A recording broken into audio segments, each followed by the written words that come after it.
On day 10, tell me when. Hi and welcome to another episode, and what we've got here is the PiHut Advent Calendar, the 12 projects of Codemas. We're on day 10. As you can see, we've got a load of stuff already. But what have we got today? Oh, plastic bags of everything. Rah. There we go. Oh, careful. Don't want to rip stuff apart. Rah. Oh, there's another resistor. There we go. Put that to one side. What have we got? It's all a jumble, whatever it is. Right, some more jumper wires. We have a resistor. Let's move the other old stuff out of the way.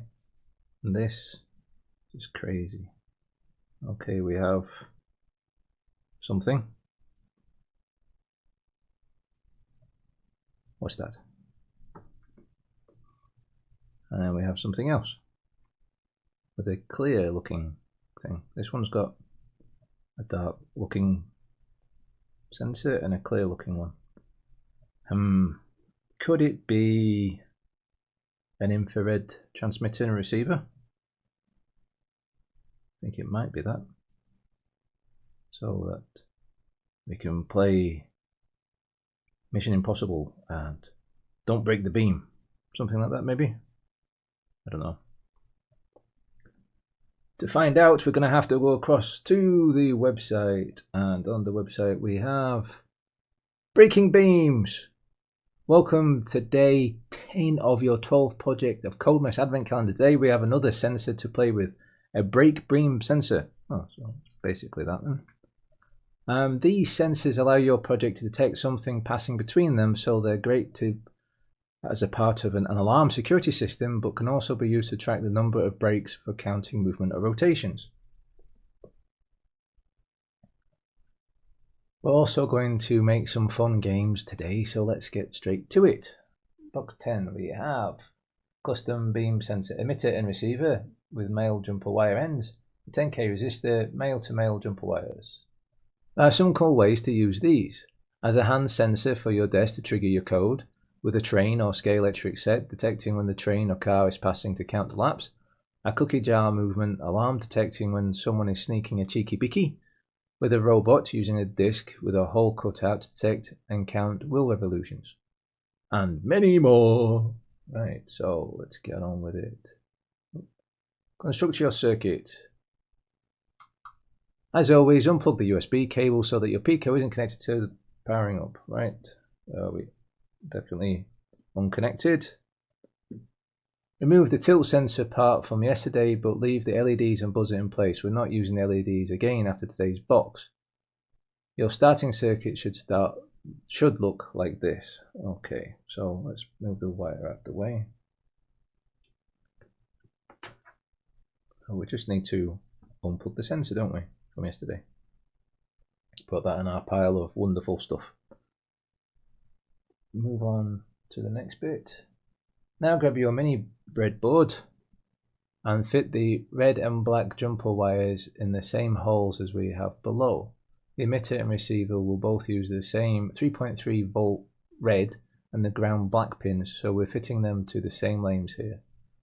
The white wire in the data signal wire for the receiver only, so this will sit to the side on its own. Okay. Right, so with the transmitter, which is a 2-wire one, we want to go on the row just above the trough. We want 1, 2, 3, 4, 5, and with the red wire we want to go up to 9, so 6, 7, 8, 9. Put that one in, and then we need the receiver. Trying to straighten out all the wires. Maybe make this a little bit more central.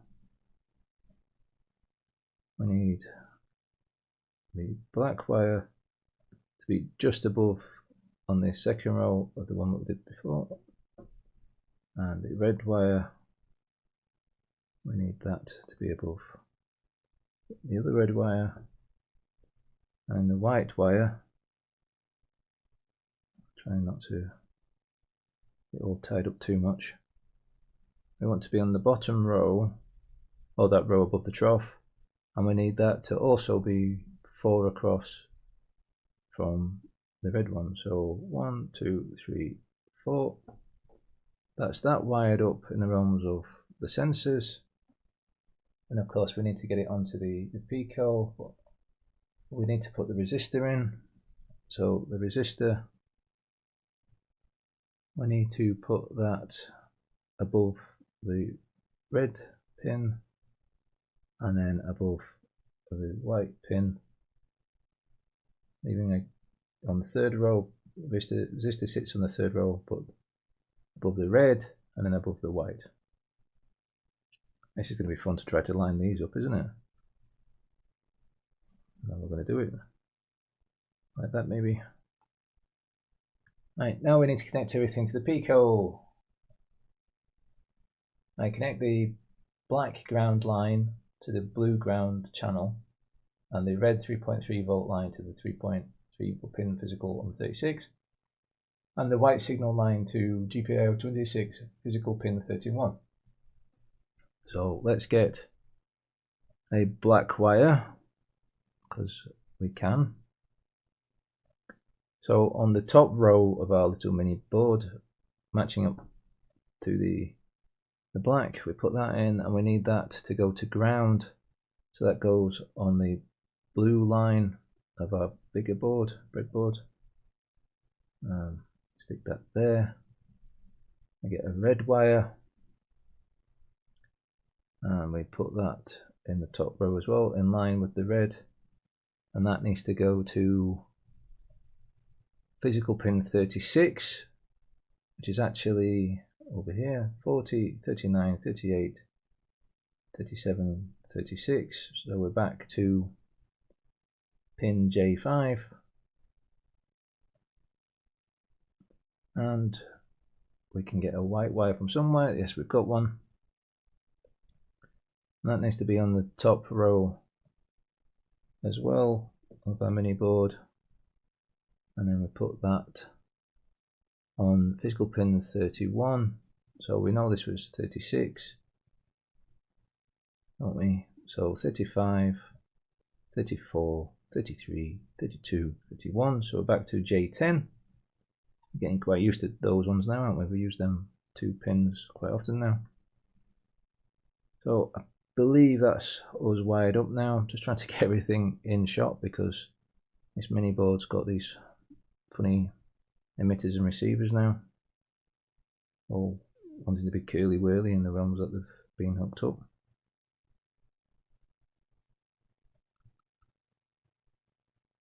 Right, let's move on to the next bit then. Activity basic brake beam program. We'll kick off today with the minimal brake beam program to show how they work. You'll need to secure the emitter and receiver on a flat surface with little round heads facing each other, around 15 centimeters apart. Should work very well.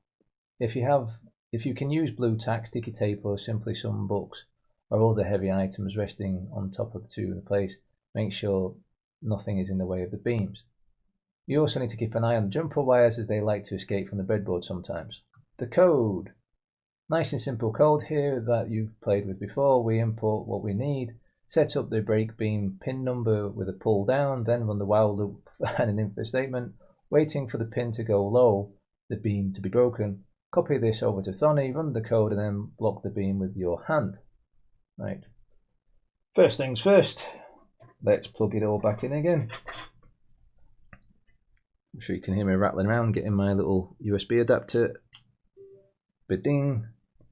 It's done. Right, so we need to press stop so it finds the Pico.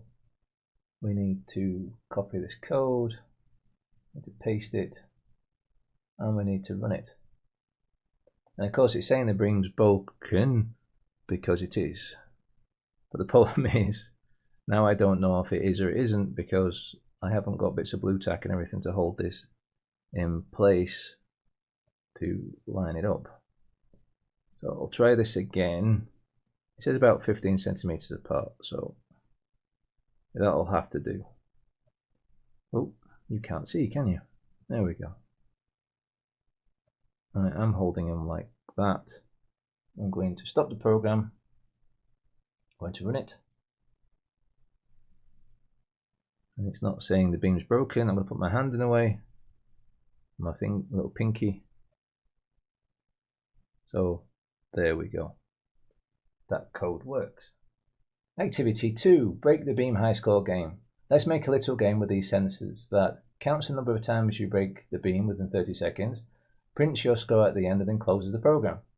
We need this to ensure players can't cheat by simply holding their finger in place, so we use this same method as yesterday's counting code, where we demand the pin status to change before the code we will accept another count. We'll also add our buzzer to the code to add beeps for the game start finish. There are a few new elements in the example code that we need to introduce, so let's go over them first. Time and epoch. We've been using time.sleep a lot over the last 10 days, however we're going to use another part of that module today. In our example code we use time.time.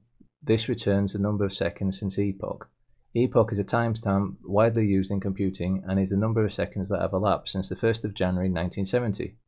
Now, this might seem like a really odd thing for us to use here, but as epoch time keeps ticking a second at a time, it is easy to use, reliable and readily available timer. There are other ways to run timers, but this was just a good excuse to talk about epoch. We take a snapshot of epoch as our game start time, sorting it into a variable, then taking readings every loop, using simple math to compare the start time in seconds to the current time in seconds, checking whether 30 seconds has passed since the start time. That's a tongue twister. We can't simply count seconds since the game start with our usual time.sleep, as this doesn't account for other delays in our program, such as a short delay we add to the while statement to avoid the program running at a ridiculous speed. If you're curious, try the very short code below to see what epoch currently looks like. Okay, let's do that. Don't forget to stop your program if you haven't already done that. Copy the code, stick that in. Run it. Oh no. Why did I run it? That was silly. Paste it there and press enter. That was silly of me. So that's the number it's giving out at the moment. Okay. Sys. We also import sys in this example. The only reason we add this to allow us to use sys.exit to end the program after the game is finished. In other handy command you can add to your programs to ensure it ends after a condition is met. Like all things coding, Python, MicroPython, there are many ways to achieve the same result. This is just one way we wanted to introduce. The code. Although the code example below is longer than some of the others we have shown you, there's nothing scary or new here, minus the notes above. We're importing, setting up pins and the PWM, creating some variables, then using a while loop with if statements, all things you're good at now. There we go, okay with it now, aren't we? You'll notice that our if statement always checks the timer first, because this is the most important thing. If the time is up, we don't want our player to be able to continue. If the time isn't up, the elif statements are there to check for the state and whether the beam is broken. Game on! Copy the code below over to Thonny and give it a try, then see if you can beat some of our staff record times below.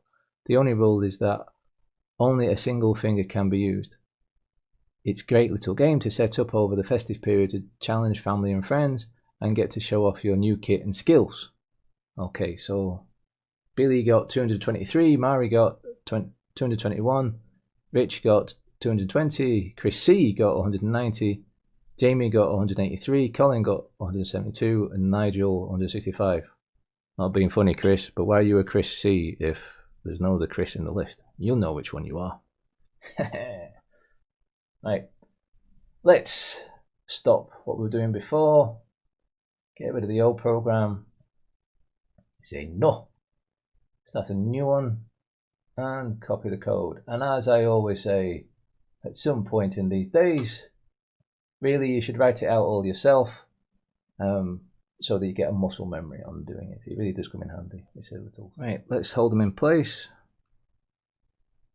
so we can do it without moving. Is that lined up? That looks lined up. Right. Let's start the program.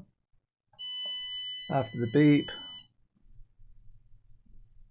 and you're going to sit with me for 30 seconds. It's not exactly riveting, is it? But we've got to try to beat that 223 abilities. Oh, come on. Is it doable?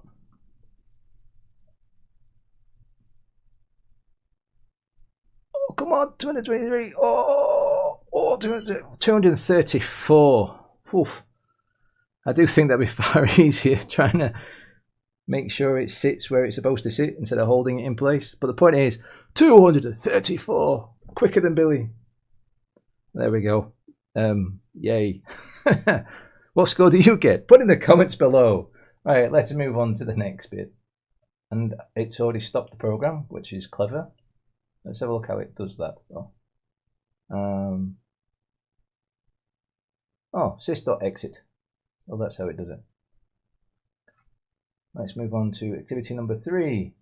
Break the Beam target score game. The last activity created a game where you tried to hit the highest score possible in 30 seconds. This time, we're creating a game with a target to hit within 30 seconds using our LEDs to indicate how close the player is to beating the game. It uses similar code to the example above, but we make it a little busier by adding the LEDs with a new variable set to target score, additional if statements to light the LEDs depending on score, and some tweaks to the print lines to show the target next to their current score. Set a target score. To allow us to easily set a different target score, which drives the game and prints the lines, we set the target as a variable and use that throughout the program. We even use this to drive the LEDs by turning them into percentages in our if statement. For example, one of the LEDs is if statements looks like this: if score counter is less than brackets, target score divided by 100 multiplied by 33. This says if the player scores less than 33% of the target score. Right, fine. All we're doing here is taking our target score, dividing it by 100 to give us 1%, then multiply that by whatever percentage of score completion we want the LED to be lit at, and then compare that to the player's score. We use 0 to 33 for the red, 33 to 66 for amber, and 66% lights the green LED. This gives our player visual indication on how close they are to beating the game. I think 66% is a bit far off, quite frankly, but let's do this. So the ifs in ifs. You'll notice that the LED indicator if statements are sitting inside an elif statement. This is fine and is known as a nested if statement. Whilst it can make your code a little tricky to read and review, it's another tool you can use if you want the triggered if statement then to check something else. In our example, we're happy that the player triggered the elif statement to increase their score, but also we want to check the score and update the LEDs as part of that. The code, give it a spin by copying the running code below. Then why not try increasing the target score to make the game harder, changing the LED percentage and ranges, creating functions to turn the LEDs off, or beep the buzzer to save a few lines of code. Well, those little messing around bits I'll leave to you and let me know how you've done it in the comments. But what we're going to do now is get rid of this, stick it in. So we've got the code, but how much do we have to score? What's the score, PiHut? I want to know. Target score is 100. Oh, we can beat that, can't we? Right. So let's run it. Oh, got to line it up first, haven't I? Forgot about that.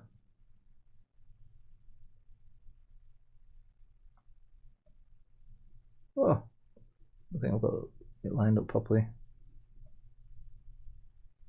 There we go, we're in 66%. There we go. Took 17 seconds to get there. Oh dear. Might have been a bit better if I got them locked down and weren't moving around because it wasn't counting all my blocking. But there we go. 17 seconds. Can you beat that score? Come on. See if you can do it. I bet you can, but you know. So that was a lot of code. I'll leave you to playing around and changing things like they recommended. What was it that they said again?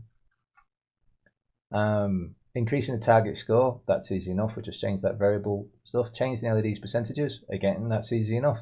And creating functions to turn the LEDs off or beep the buzzer to save a few lines of code. Well, actually, yeah. Why don't you change it so that when it does do the next ones along, it turns off the ones that are already pre-lit. That might be an interesting way of doing it. But anyway, let's get on with getting to the end of it. Day 10 complete. We hope you enjoyed the games and today's Break the Beam activities. Why not get the whole family involved to show off your project and see who can score the highest for ultimate bragging rights? Come on, get it built. Come into the comments and, I don't know, tell me a score. I'll believe you. Being honest, because if you're naughty, we all know what happens at Christmas if you're naughty. So, tell me what your score actually is. And if you've got, what I'll do for tomorrow's video, if there's any scores put there, I will mention you for the highest score. How about that?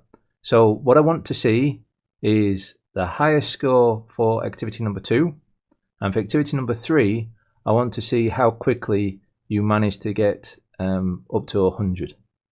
Can you beat the 17 seconds? I bet you can with that one, but the other one, can you beat the 230 odd that I got? Anyway, back to this. You know you have another sensor in your ever-growing box of bits to make projects with. Perhaps you'll combine it with the PIR sensor from day number 7 to make an awesome alarm with multiple sensors. This is the last time we'll be using the LEDs in the calendar, so go ahead and remove them from the circuit. It's best to keep them in the same bag as the resistors so that you don't mix them up. We also won't be using the buzzer tomorrow, so you can remove that as well. So what did we cover in day 10? Today you have built a circuit with the brake beam sensors, learned how to code brake beam sensors, that's with the always high way of working, created a fun brake beam game, learned additional time module options including epoch time, learned how to use the sys module to end the program, created nested if statements, used simple maths to turn values into percentages with MicroPython. That's always a good skill to have anyway, even if you're not into programming. Continue to reuse all of the things you've learnt over the last 10 days. Tomorrow does not include a sensor. We figured you might have a bit censored out by now. This was the last sensor you'll be receiving the calendar. And now you're wondered what the next 2 boxes. So, see you tomorrow. Right. And for me, I'd like it that you go into the comments, leave your score, high scores and everything like that. Go into the description and check for my links for Patreon and Discord. Come have a chat. You know, be a bit of a patron, that'd be nice too. Don't forget to hit the like button, the subscribe button, and that notification bell. But as always, happy gaming.